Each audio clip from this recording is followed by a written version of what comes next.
Bonjour à tous. Alors aujourd'hui, on va aborder le chapitre des lentilles minces, qui est le deuxième chapitre et le dernier d'optique géométrique. Donc dans un premier temps, on va définir ce que c'est qu'une lentille. Donc la définition, c'est un système optique constitué d'un milieu homogène et isotrope, délimité par deux dioptres, donc soit deux dioptres sphériques, soit un dioptre plan et un dioptre sphérique. Bon, concrètement, vous avez des lentilles de verre, mais une goutte d'eau, c'est aussi une lentille, puisque vous avez un milieu homogène isotrope qui est l'eau. Et puis si vous placez en 2D, selon une direction, vous avez bien deux dioptres, un avant et un après. Alors on va commencer par les lentilles convergentes. Donc une lentille convergente, c'est une lentille où le bord, vous voyez en haut et en bas, est plus fin que le centre.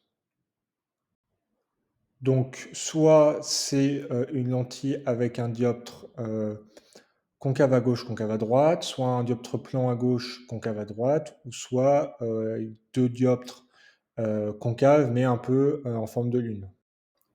Et enfin, vous avez les lentilles divergentes, où là c'est l'inverse, le bord est plus large que le centre. Donc là, vous avez ces trois types de lentilles. Bon, c'est tout ce que vous avez à savoir sur comment physiquement est-ce que c'est une lentille convergente et une lentille divergente. Donc maintenant, on va voir comment on représente géométriquement une lentille, ce qui va nous permettre ensuite de faire des constructions. Donc l'axe horizontal, c'est l'axe optique, qui est perpendiculaire à la lentille. Et ensuite, on va représenter une lentille par un trait avec deux flèches aux extrémités. Donc pour une lentille convergente, c'est comme à gauche, vous avez les pointes de la flèche qui vont vers l'extérieur, alors que pour une lentille divergente, les pointes des flèches vont vers le centre, comme c'est indiqué à droite. Une lentille, elle a ensuite plusieurs caractéristiques. D'abord, elle a un centre optique, qui est l'intersection entre la lentille et l'axe optique. Et puis, elle a des foyers. Donc, le foyer objet qu'on va noter F et le foyer image qu'on va noter F'.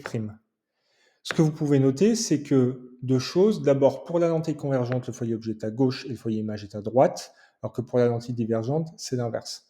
Enfin, la distance entre le centre optique et le foyer objet est égale à la distance entre le centre optique et le foyer image.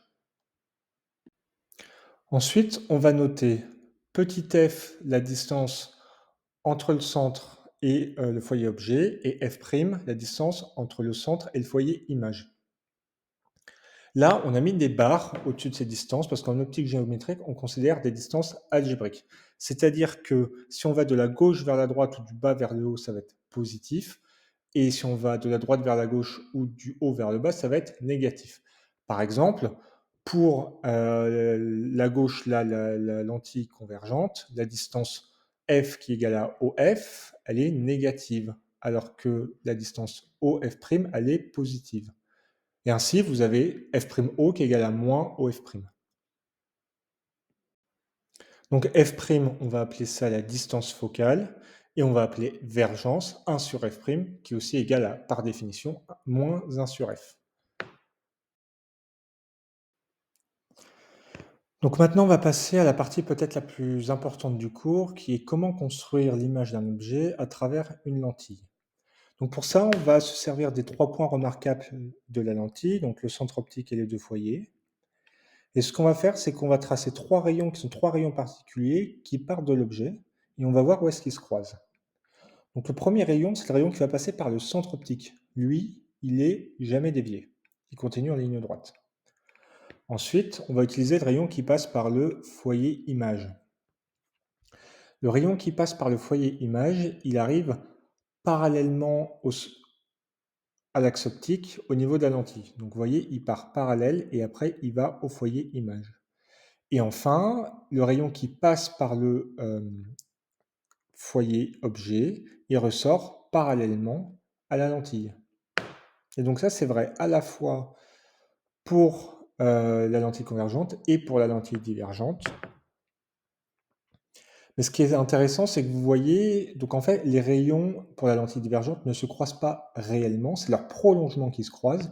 Et ça, c'est la définition qu'on a vue dans le cours 1, c'est la définition d'une image virtuelle. Vous ne pourrez pas la voir sur un écran. Si vous voulez la voir, il faut que vous mettez une lentille convergente après la lentille divergente pour pouvoir reformer une image réelle derrière.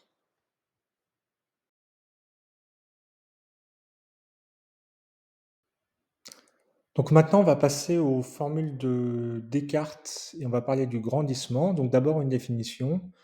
C'est pas très compliqué, le grandissement, c'est le rapport entre la taille de l'image et la taille de l'objet, donc A'B' sur AB.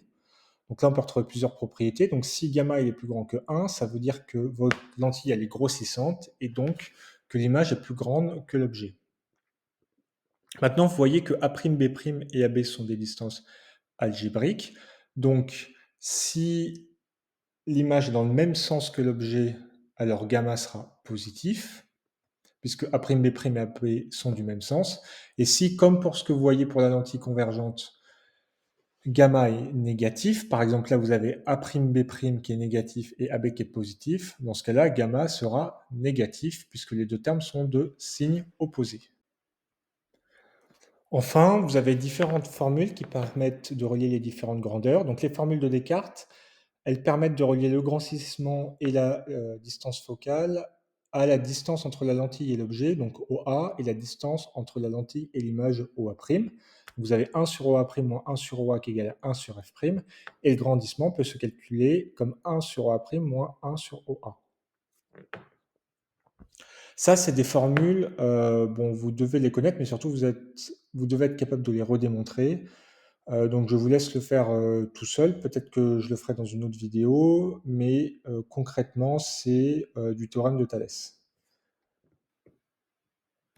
Enfin, vous avez les formules de Newton qui relient le grandissement et la distance focale, cette fois-ci à la distance entre l'objet ou l'image et le foyer objet ou le foyer image. Même chose, ça se démontre avec le théorème de Thalès.